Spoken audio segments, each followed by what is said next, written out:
A few years ago, I thought I was invisible. Yes, I had a steady job, great friends, and also a wonderful romantic life. So one evening, after one of my casual encounter, I found something strange, something unusual, and that was a saw. When I saw this saw, I thought it was something normal. I thought it was something that was just going to go away over time. So I just carried on with my daily activities and left it. But days turned into weeks and it wasn't healing. Panic sets in. So what I did, I had to muster the courage. I had to gather the courage to visit a doctor. And when I visited the doctor, they did a test and discovered that I had STI. Yes, when I discovered that, I was embarrassed, I was shocked, and I was stressed.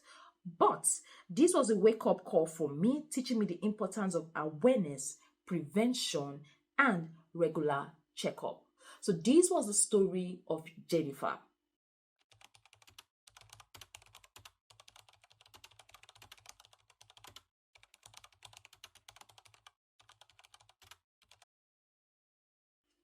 Good day everyone and welcome back to Nurses Lecture Room. My name is Mercy Mary, popularly known as the Nurse with a Difference, and I make learning easy and accessible for all my viewers.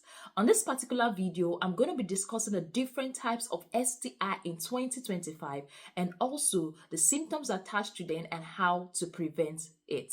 But before we go into details in today's class, if you are new on our YouTube channel and these are content you're interested in, please click on that subscribe button, turn on that notification bell so you don't miss out.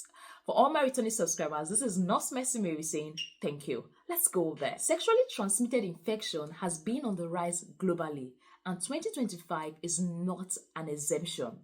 This increase has been attributed to changes in sexual behavior, reduced condom usage, and also lack of health education when it comes to sex. So having an idea about this topic we're going to be discussing today, the various STIs, the signs and symptoms you should look out for, and also the prevention is going to go a long way to protect you as an individual and also the community at large. So let's talk about the first STI, and that is chlamydia. Chlamydia is usually asymptomatic, but when present may include vaginal discharge or genital discharge generally, and also burning sensation during urination. There's something I want you to note about chlamydia, and that is chlamydia can lead to infertility. The second I want to share with you is gonorrhea. Gonorrhea is similar to chlamydia, may cause abdominal pain. And there's something I want you to note as I'm talking about gonorrhea, and that is antibiotics. Yes, antibiotics resistant strains are emerging, thereby making treatment more challenging. So please and please, you have to stay safe, because treating bacteria these days are getting more challenging because of this antibiotics resistance strain. The third one I would like to share with you is syphilis. Yes, syphilis usually surfaces with this painless sore, which progresses to you having rashes and also flu-like symptoms. And there's something about syphilis you should take note of, and that is, if syphilis is left untreated, it can lead to severe health issues that can affect the heart and also the brain. So as an individual, I believe you want to be careful. The fourth one I would like to share with you is human papilloma virus, and that is popularly known as HPV. When it comes to signs and symptoms of this HPV, it's usually asymptomatic. You don't even know that you have it. But there are some strains of this HPV that gives you genital warts. When it comes to HPV, high-risk strains can lead to cancer, including cervical, anal, and throat cancers. Recent studies have shown that HPV is more common in men than previously thought, contributing to the rise in certain cancer. The fifth one I would like to share with you is herpes simplex virus, HSV. Yes, when it comes to these symptoms, it has this painless sores or painless blisters around the genital area or the oral area. And in terms of this cure of this HSV, there is no cure, but some antiviral drugs can be used to manage it. You can hear that there is no cure. It's not only HIV that there is no cure. This particular one, there is no cure, but some antiviral medications can be used to manage it. Then the sixth one I would like to share with you is bacterial vaginosis. You heard me right, bacterial vaginosis. And when it comes to the symptoms, it actually includes itching, unusual vaginal discharge, fishy smell, and also burning sensation. Recent research has shown that bacterial vaginosis can be easily transferred through sex. Yeah, it can be transferred through sex. So they advise women when they treat bacterial vaginosis, their partner or their sex partner or their husband should be treated accordingly. So both parties should treat bacterial vaginosis. So these are the signs of bacterial vaginosis.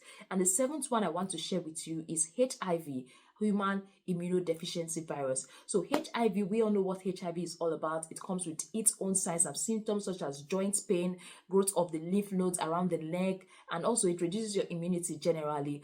So when it comes to HIV, for the now, there is no cure for HIV.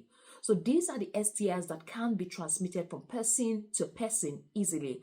And I believe as an individual, you don't actually want this. That is why I'm going to be talking about the prevention. In terms of the prevention, the first one I have to share with you, which you already know, but sometimes you just close your ear towards it, is actually protection.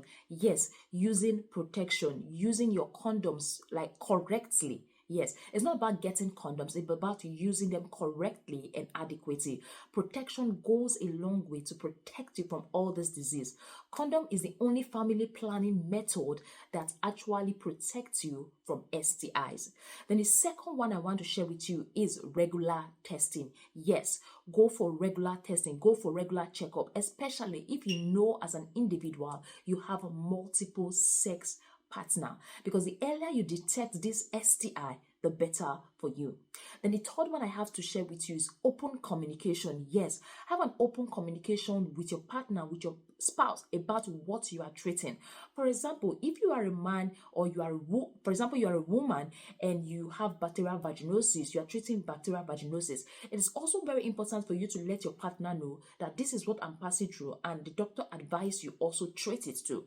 If you have HIV, if you have HSV, it's also very important for you to communicate to whoever you are having sex with, because that is going to give them the mindset that protection is very important at that particular moment. The fourth prevention method I would like to share with you is having your vaccination. Yes, you heard me right. There are vaccines for HPV and there are also vaccines for hepatitis. And also, as someone that is sexually active, it's very important for you to stay updated with what is happening. Then the fifth point I would like to share with you is limit the number of sexual partners you have. Especially those that have several sexual partners. It is very, very important for you to stick to one partner. Husband, stick to your wife. It's very important because the more sexual partner you have, the more you increase your chances of having these STIs. Okay, and it's very easy for you to spread it to the community if you have community girlfriends or community boyfriends or community husbands or community wives. I believe you understand what I'm trying to say.